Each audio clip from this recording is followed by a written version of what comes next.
Hello guys, new blog. তিনটা থাকবে, ওটা পায়খানা বাথরুম কি আর গাছে আর কিচেন রুম কোনটা?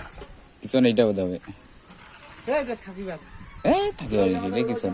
হ্যাঁ, এটা পায়খানা বাথরুম দিছে। হ্যাঁ, এটা কিচেন হবে। এটা কিচন না হবে দেখি। এটা কিচেন হবে। একদিনের মধ্যে দেখো কি কি করে দিয়েছে, সব গাঁথাগাঁথি প্রায় শেষের দিকে। এটা আর কি 2 সপ্তাহের ভিতর এটা কমপ্লিট হয়ে যাবে, ছাদ দেওয়ার চেষ্টা হয়ে যাবে।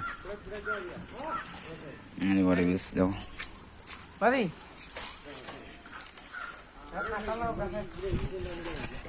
কত মিস্ত্রি কাজ করতেছে এখানে দেখো।